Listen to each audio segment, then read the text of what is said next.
What's good, y'all? Makai. Welcome back to my channel. Make sure you leave a like, comment, and subscribe. And if you're new, make sure you subscribe. I'm trying to hit 1,000 subscribers, and every subscriber helps. Over here on this channel, we make daily NBA content. So if you enjoy the NBA as much as I do, please subscribe. And today we're going to be talking about my hometown, New York Knicks. And, I'm not a Knicks fan or anything like that, but I always got love for the Knicks, you know what I'm saying? Being from New York City, it's exciting to see the Knicks win. It's exciting to, hear your Knicks fans, friends here, sing their praises. And it's exciting to see how the city is, when the Knicks are winning. It's just, happier, you know what I'm saying? So the Knicks right now are 5-3. They, that's good enough for 5th place in the Eastern Conference. And they're being carried by, the huge, contributions of R.J. Barrett and especially Julius Randle. And Julius Randle this season, he's looked a lot better in these first 8 games than he looked, throughout the whole season last year. Because last year, he was just, a big power forward. The Knicks had too many power forwards last year. A huge power forward who had, that one spin move, couldn't really shoot, wasn't a great ball handler, wasn't really doing anything, crazy.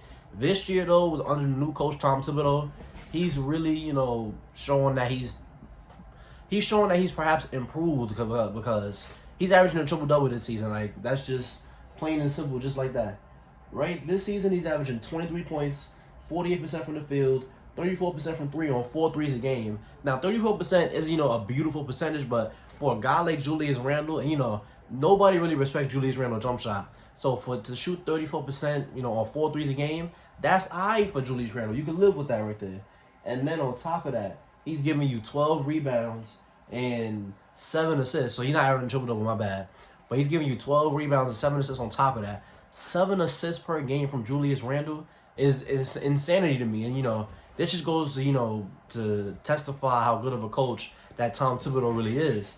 And, when you look at R.J. Barrett, he's giving you 17.1 points on 38.8% shooting, 21% from 3. R.J. Barrett's not really a shooter, but I wouldn't, take too much stock into these, percentages right now. It's still early in the season, just like Julius Randle's percentages.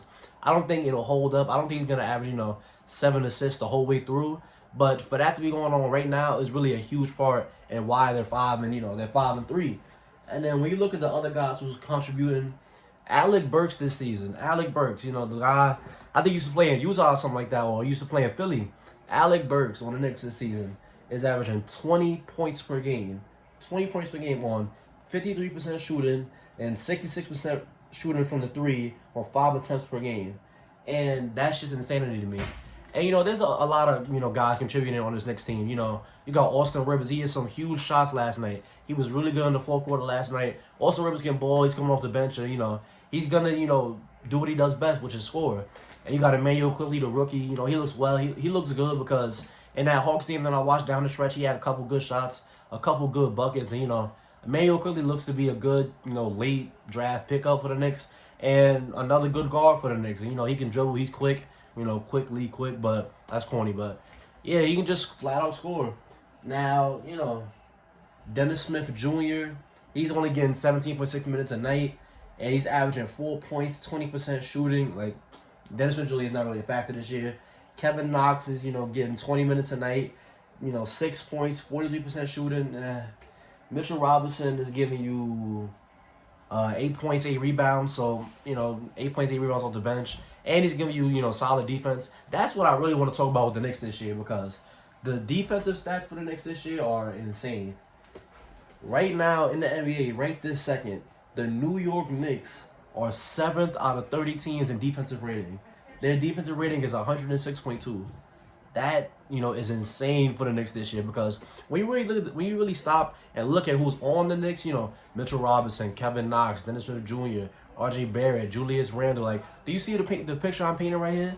They don't really have, a guy who's just a flat-out defensive star. But, their best defender might be Mitchell Robinson or something like that. And from what I've seen, R.J. Barrett has, like, really engaged on defense and really, active. He's looked well on defense this year, but I don't think that they really have, the guys to be having a defense like this. So, once again, it just goes into the coaching because Tom Thibodeau, the old Bulls coach, the old Timberwolves coach, he's really a defensive-minded coach, so it's like maybe he's instilling in these young players. If, you lock in on defense and you hold these teams to, under 100 points and stuff, they are doing amazing this year.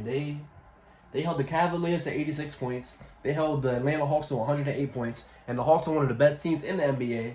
They beat the Milwaukee Bucks. They held them to 110. Well, not, hold somebody to 110, but then they scored 130 that game. And they held the Pacers to 102. And they held the Utah Jazz to 100 points last night. So when you look at, the quality of teams they're playing, because if they were beating teams like, the Charlotte Hornets every night, if they were beating teams like the Raptors every night, like, I would not be putting, a lot of stock into that. If they beat, bottom of the NBA teams, like just horrible, like Sacramento Kings or something like that. If they beating teams with that caliber every night, I wouldn't be putting too much stock into this. But when you look at, their wins, they've beaten the Indiana Pacers, the Milwaukee Bucks, the Cleveland Cavaliers. They've beaten the Atlanta Hawks, and they've beaten the Utah Jazz. Those are some, quality teams besides the Cavaliers. And even the Cavaliers this season is having a good season this year. So, do I think, the Knicks stuff will last? I hope it does last, but if you want me to come on here and say that the Knicks are going to make the playoffs, I just can't do that. I really don't think they're making the playoffs. And I don't want to put a sour note on such a great season they having. I think New York Knicks basketball is finally at the point where it can be competitive, where, when you go in to face the Knicks in the Garden, you're really going to have to fight. You can't just, lay down. You can't come in there and start killing them and expect them to lay down now. Now you have, tougher guys. And when you look at the way the offense is ran, it's really interesting because Thibodeau has the offense running through Julius Randle. Like, every game, Julius Randle has the ball in his hand for a majority of the game. Everything runs through him, whether it's, high pick and roll stuff. He does handoff stuff. And, sometimes they clear it out, and he's in the mid-range decent to drive one-on-one against whoever's guarding him. So I think that's, a factor into Julius Randle's production. And R.J. Barrett, he's still looking well, slashing to the rim. You'd like to see him get some more free throws. And Austin Rivers has looked well off the bench. He looks like Austin Rivers. What does Austin Rivers do? He scores. But I would like to see Obi Toppin, get put into the mix in here, because I think that he's going to give them some well-needed athleticism and some well-needed, shooting, just more offensive firepower to, go along with the 7th best defense in the NBA. But yeah, the Knicks are balling this year. It's a happy, season in New York so far, and I wish them all the best, man. But if you say to the end of this video, thank you. Don't forget to like, comment, and subscribe, and I'll see you on the next one.